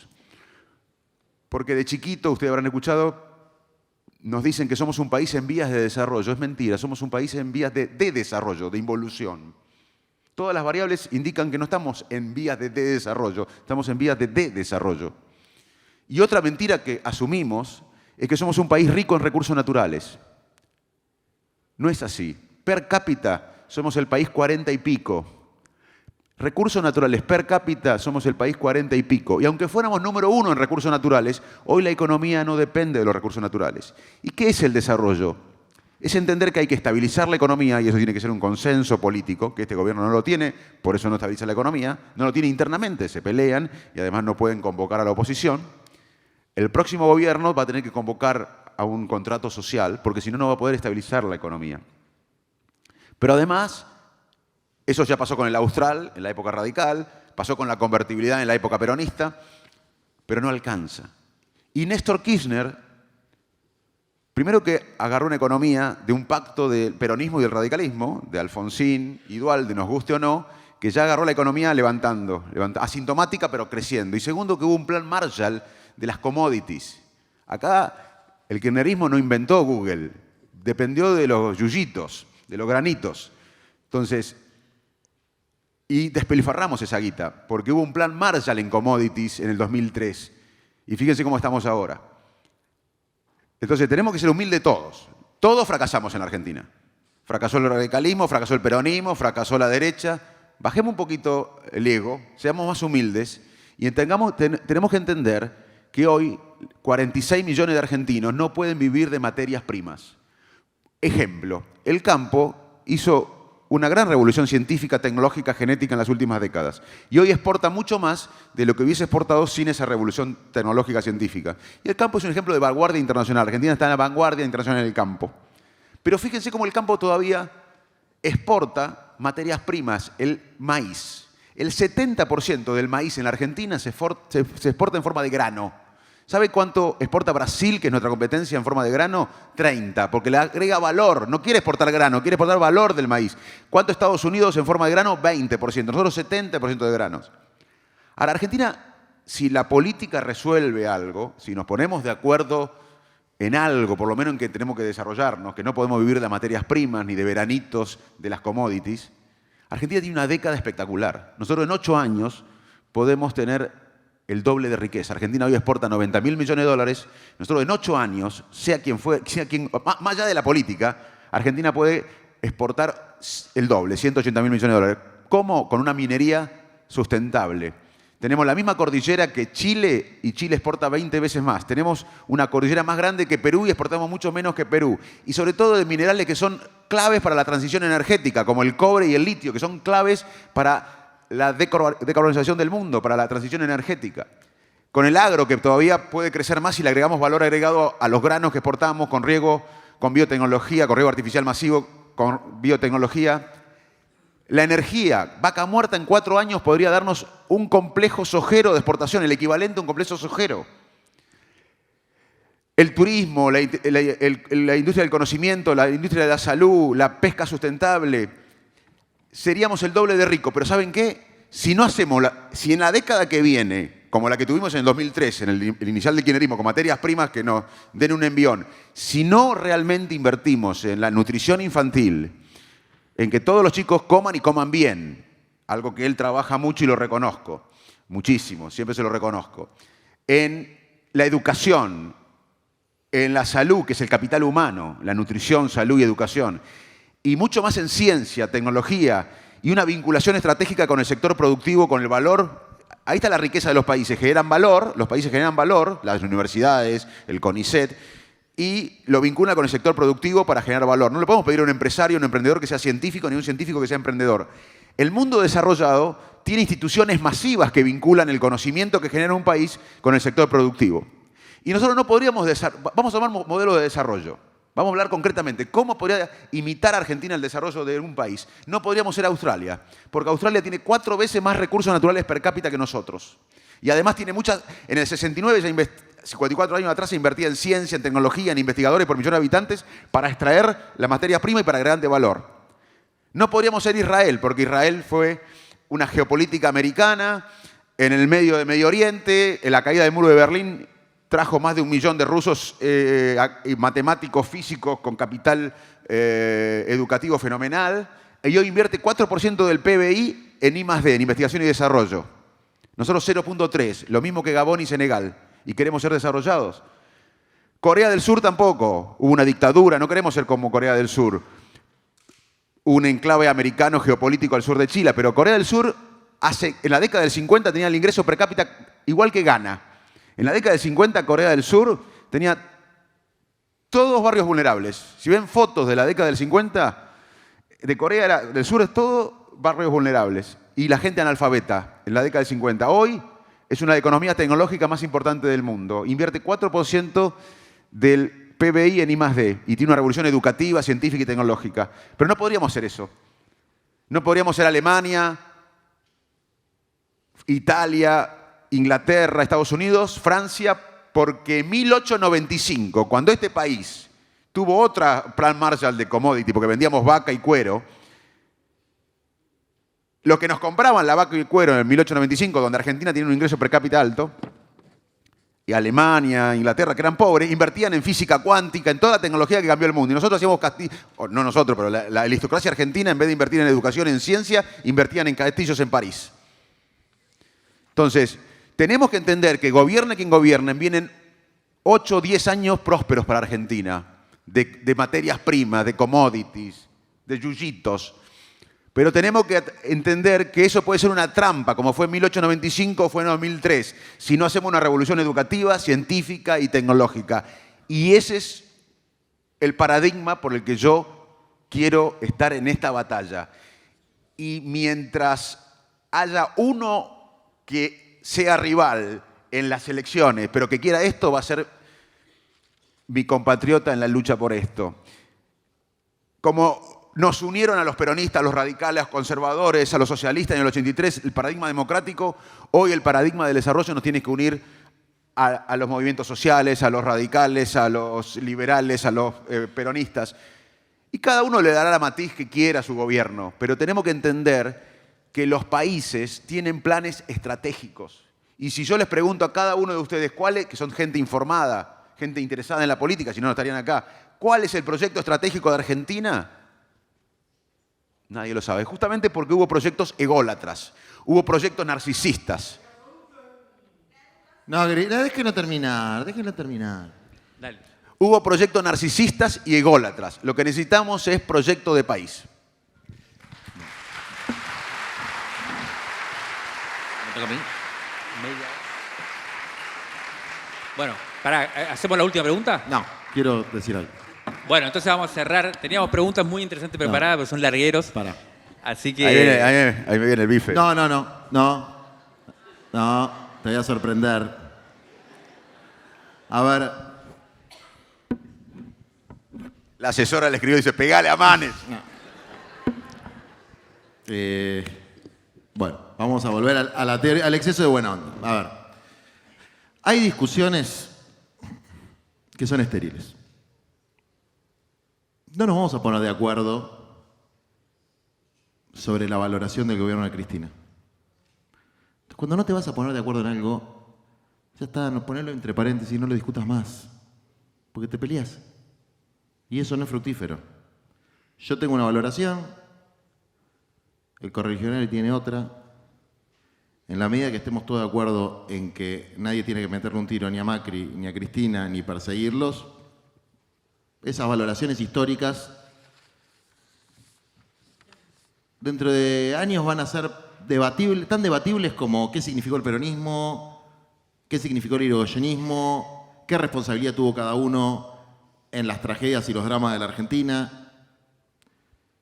No podemos estar recurrentemente en esa discusión. Lo que no se puede hacer es pretender eliminar al otro. Y creo que... A favor tuyo, de lo que estamos hablando, yo reconozco cosas en el kirchnerismo. Yo no tengo problema de reconocer que tuvo sensibilidad social, que tuvo mayor inversión en ciencia y tecnología, pero soy crítico por la corrupción que hubo y soy crítico porque no se aprovechó ese plan Marshall que tuvo Argentina con los commodities para el desarrollo en serio, con la tensión permanente de la grieta. Pero yo puedo reconocer en el otro y no me quita... Está bien, pero yo no soy macrista. Tenés un problema conmigo, pero yo no soy macrista. Bueno, compañera, paren. Wait. Sí, Esperen. pará, No, yo yo necesito 2 minutos más. 2 minutos más. Entonces ahí nos enojamos. Nos enojamos. Porque nosotros queremos convencerlo a él de algo y él nos quiere convencer de otra cosa y no va a funcionar así. Entonces, lo metemos entre paréntesis. El cerebro es así. Lo dejamos entre paréntesis. ¿Qué problema hay? No es tan terrible. Y agarramos... A ver, todo lo que él dijo... No me interrumpas, por favor. Es casi lo mismo que dijo Cristina en el discurso ayer. Sorry. O sea... Él podría decir... Bueno, pero ¿por qué no lo hizo? Y yo podría decir, yo si mañana soy presidente, no sé si lo voy a poder hacer. Porque lo del, a ver, estamos hablando del capítulo de desarrollo, ¿no? Nosotros hablamos de desarrollo humano integral, tiene toda la parte de inclusión, qué sé yo, pero efectivamente, el gran problema que tenemos hoy, lo que nosotros llamamos el nuevo ALCA, ¿no? Como el segundo ALCA, tuvo el primer ALCA que fue el intento de Bush de generar el área de libre comercio de las Américas, que básicamente es la vocación colonial de que la Argentina sea un proveedor de materias primas, de commodities, de granos, de litio en bruto. Y efectivamente, para poder desarrollar una nueva industrialización en la Argentina y una economía plural donde existe un sector público eficiente, un sector privado pujante y un sector de economía popular que construya otros valores que sean postcapitalistas, extramercantiles, etcétera, que pueden convivir, deben convivir en una economía mixta, esa riqueza y ese patrimonio común, no solo los minerales y las tierras raras, sino nuestra riqueza ictícola, que está siendo saqueada por los distintos imperialismos y las distintas multinacionales que defienden sus propios intereses, porque nosotros somos el granero de China hoy, no de Estados Unidos. Pero somos la cantera de multinacionales europeas y geopolíticamente somos el patio trasero de Estados Unidos. Entonces, defender lo nuestro implica efectivamente que las reservas de litio, los hidrocarburos, el agua, los alimentos, no pueden seguir saliendo del país como commodities o como materia prima.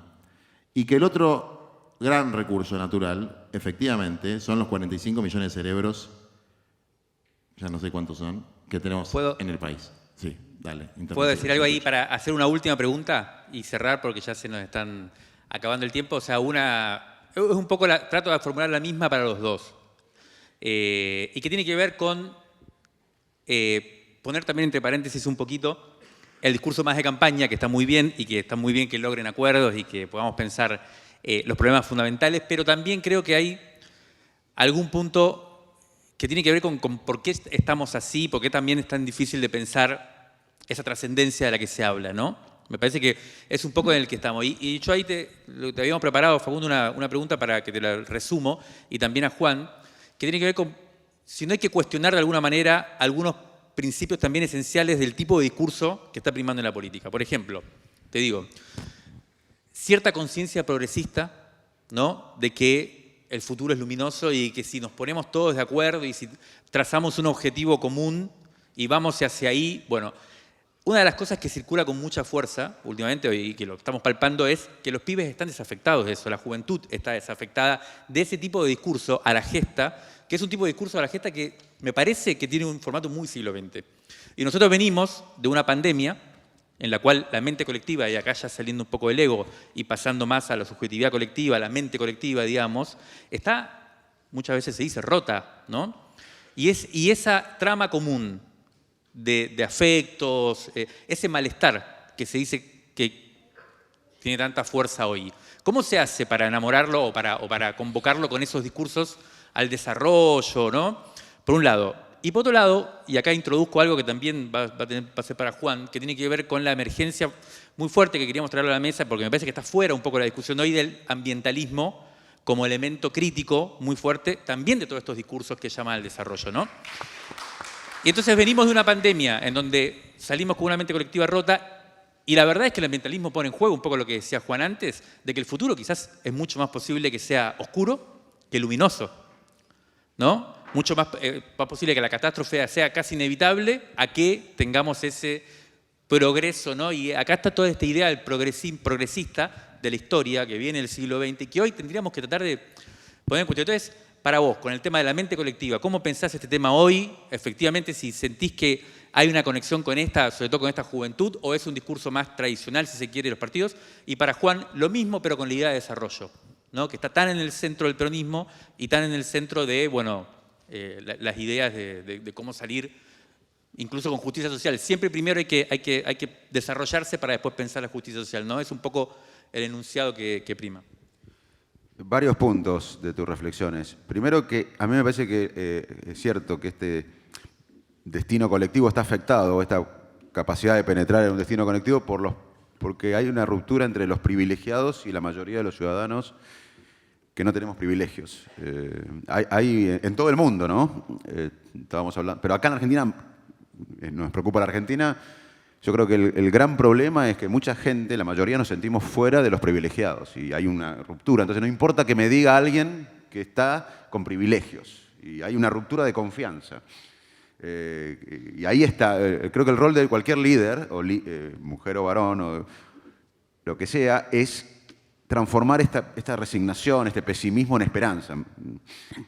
Hoy la sociedad no cree en nada. A diferencia del 2001, yo les conté recién que volví a ese año de Argentina, me acuerdo bien, había lucha, había enojo, pero en el fondo había una idea de que alguien iba a solucionar el problema argentino. Hoy estamos en una depresión donde lo que yo veo es que mucha gente piensa que este problema no soluciona a nadie.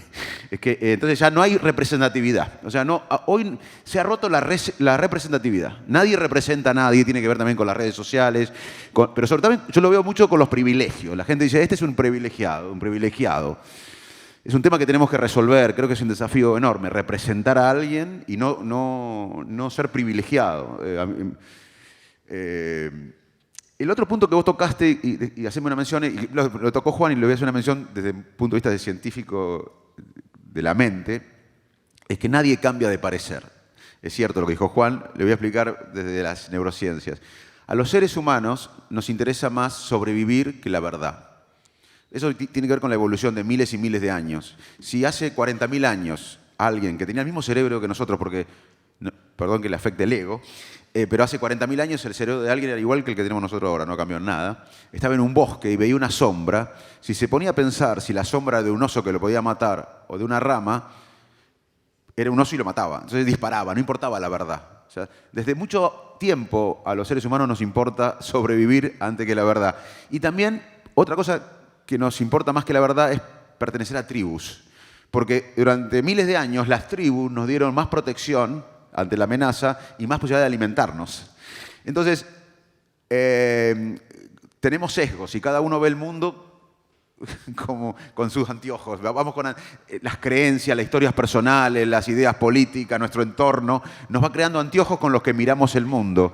Y cuando alguien desafía esto, se produce una disonancia cognitiva, nos ponemos muy mal y entonces hacemos malabares mentales para justificar. O sea, si a mí me dicen, a mí me pasaba con Alfonsín justamente, que yo ya por mi respuesta hoy me recuperé bastante, pero cuando a mí me criticaban hace tiempo a Alfonsín de la economía, bueno, pero hiperinflación, yo me peleaba. Y por ahí me peleaba con mis jefes médicos que me podían echar. Y yo decía, ¿por qué defiendo tanto a Alfonsín? Y no era tanto Alfonsín, era que estaba atacando mi identidad.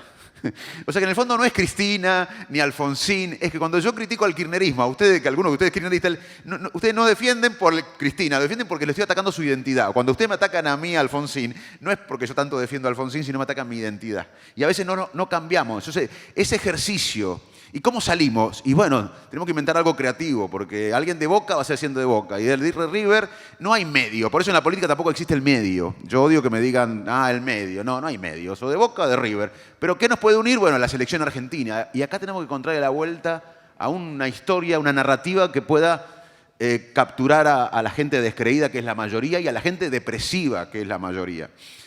Así que tenemos un desafío histórico, todos nosotros, que es reconstruir un país, reinventarlo en un nuevo mundo. El mundo cambió, la Argentina cambió y tenemos que reinventarnos, que tenemos que pensarnos diferente. Y eso necesita un esfuerzo mental, un esfuerzo cognitivo, porque si seguimos viviendo con nuestros sesgos, vamos a seguir peleándonos por temas de décadas pasadas como parte de esta reunión. Yo los invito a todos a involucrarse y a pensar en el futuro. Y si tenemos ideas diferentes, mejor.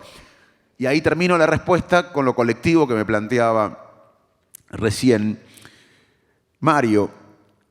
La inteligencia colectiva es mucho más que la suma de las partes. Si nosotros somos 4 y cada uno tiene 100 de coeficiente intelectual, pero si este grupo funciona bien para hacer un restaurante, un café, para un comedor o para un laboratorio científico, si este grupo funciona bien, la inteligencia colectiva va a ser mucho más que la suma de las inteligencias individuales. Y hay 3 factores que predicen el éxito de un grupo. Y hoy nada en el mundo se hace en forma individual, hoy todo es colectivo, ya no hay más Einstein. Todo es colectivo. Él está acá porque le da afecto a su pareja, vos también, yo también, ustedes también, porque tenemos asesores, porque tenemos gente que nos acompaña en la lucha. Todos somos procesos colectivos. ¿Y qué predice el éxito colectivo? Se estudió esto no es una opinión mía, de la ciencia. Primero, altos niveles de empatía, de inclusión, de reconocer al otro en los miembros de un equipo. Cuando los miembros de un equipo tienen empatía, pueden reconocer al otro. Como yo puedo reconocer algo bueno del kirchnerismo, hay más posibilidad de éxito. El segundo punto es que además del líder, haya otras voces dominantes. Los grupos que tienen solamente un líder y una manada funcionan mal. Es muy importante que tengan otras voces dominantes. El líder tiene que tomar riesgos, imaginar el futuro. El liderazgo implica un propósito vital. Liderar implica cualquier cosa, un propósito vital. Y estar dispuesto a quemar las naves. Por eso las críticas no importan nada, porque uno está dispuesto a quemar las naves, por la causa que sea. Y sin que importen las metas, porque como decía Machado, ojo con las metas que se pueden cumplir. El líder es importante, pero además tiene que haber otras voces. Y el tercer punto que predice el éxito colectivo es la diversidad. La diversidad en un grupo es muy importante. Así que, ¿por qué no lo aplicamos en la Argentina esto? Que haya liderazgo, pero muchas voces dominantes, que no sea algo narcisista, personalista.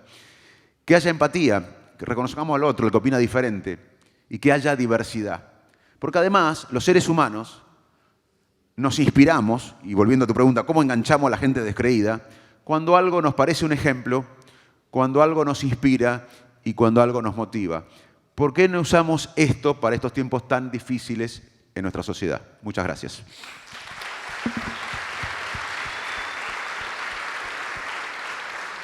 Juan, para sumar a lo que vos vas a hablar ahora de desarrollo y demás, y como para agregar un poco a esa idea, ¿cómo incluir? Hablábamos de lo colectivo, de las otras voces, y hablábamos de poner al hombre y la naturaleza en el centro. Entonces, en esa idea también de superar el lugar de país exportador de materia prima, cómo pensar un modelo en el que también se incluyan las luchas desde los territorios, el lugar de las comunidades originarias, los activismos ambientales, digo, todo lo que pasa por fuera de lo que es la capital federal. Cómo sumar eso y la idea de licencia social, ¿no? Bueno, cómo pensamos ese desarrollo, pero incluyendo eso también.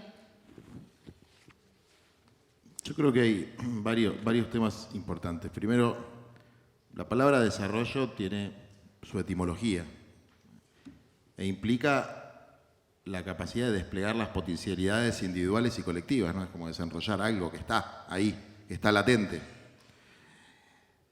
Y esas potencialidades pueden estar orientadas a determinados fines. Y el peronismo nunca fue desarrollista, ¿no es cierto? ¿Cuáles eran los fines del peronismo? La felicidad del pueblo y la grandeza de la patria. Son fines espirituales, abstractos, no son fines. No era producir 850.000 toneladas de carne vacuna. Claro, es muy difícil determinar qué es la felicidad, cómo se construye la felicidad, pero hay un fin humano detrás de eso.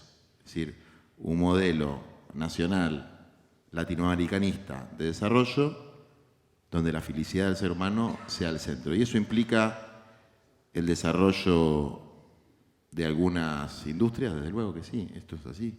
Porque además no es solamente una necesidad, no es solamente una opción, es inevitable.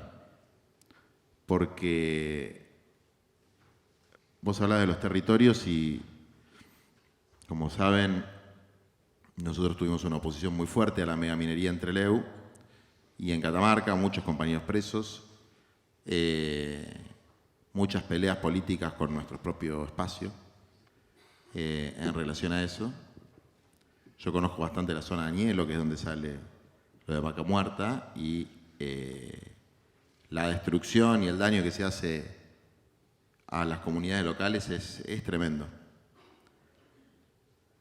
Pero en ninguna de esas luchas evitaron que las cosas sucedan. Entonces, esa posición defensiva no nos va a llevar a un buen lugar. Lo que hay que buscar es cómo hacer que eso no sea un paradigma destructivo, sino un paradigma constructivo, inclusivo y, como dice Francisco, vinculado a un concepto de ecología integral, donde el grito de la naturaleza y el grito del ser humano sea un solo grito. esta idea también del progresismo, del progreso o del futuro luminoso versus el futuro distópico o la catástrofe. Y la verdad que hacer política para la catástrofe tenés que ser un psicópata, no sé. O sea, si yo no creyera que hay una luz en la oscuridad y que lo que tenemos que hacer colectivamente es caminar para ese lado, ¿para qué carajo voy a militar? Entonces tengo que tratar de convencer al resto de que eso es así. Y yo creo que hay más gente convencida de la que parece y que ese desapego del que hablas, mira, para mí todos esos pibes que están ahora con Milei, primero no son ningunos boludos, segundo no son freaks depresivos y tercero van a terminar estando todos con nosotros. No tengo ninguna duda, digamos, porque todo proceso de toma de conciencia política tiene su recorrido. Y la verdad que es muy bueno que estén discutiendo política. Están discutiendo política desde una posición que no es la posición que yo creo correcta, pero están discutiendo política. Hay un falso profeta, mesiánico, ¿no? Pero despierta discusiones. Y un poco para finalizar en relación a esto, es un poco lo que decía al principio. Esto lo dice Pepe Mujica. La semana pasada estuve como 3 horas con Pepe Mujica.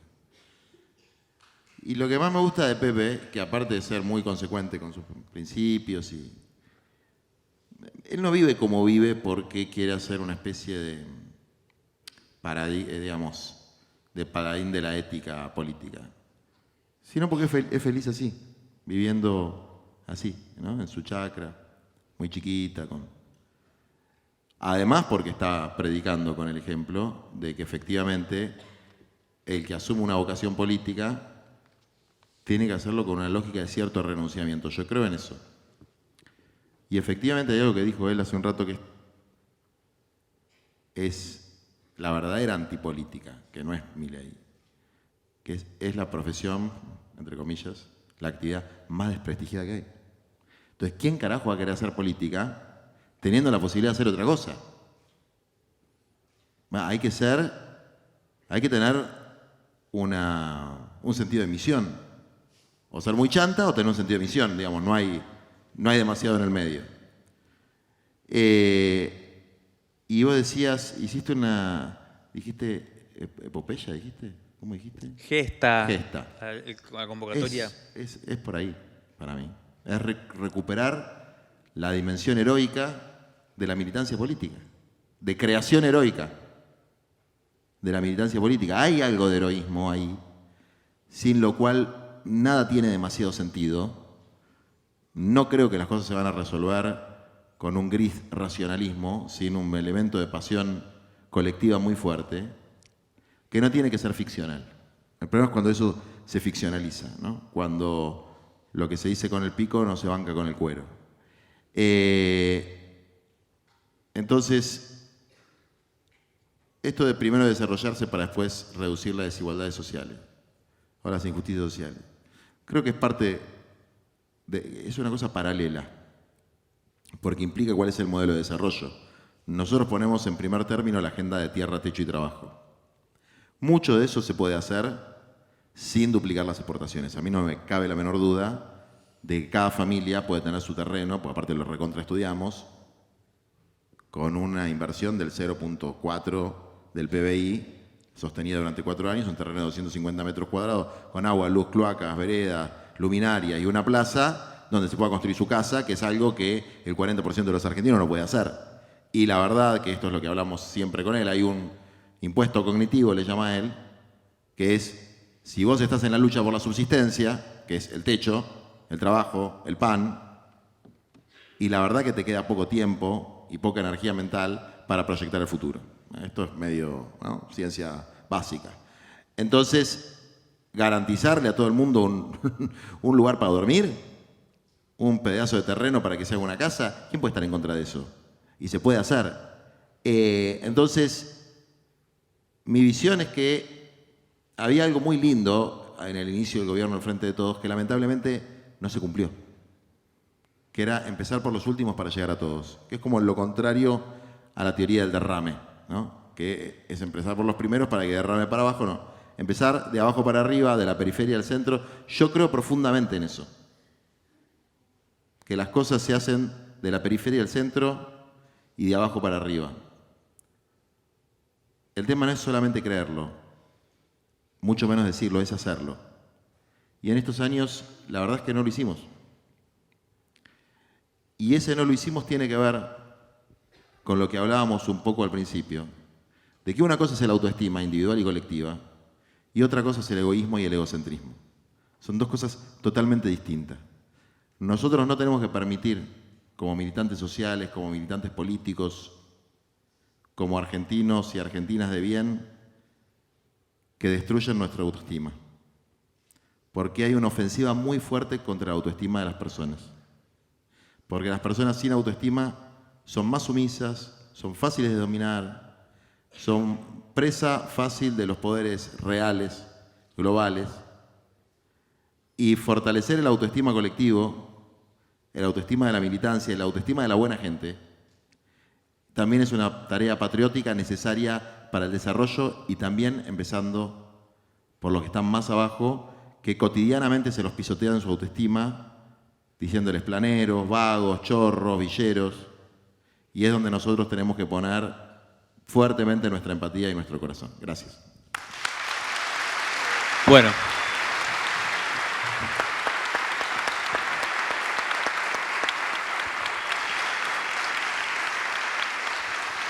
Muchas gracias, Juan.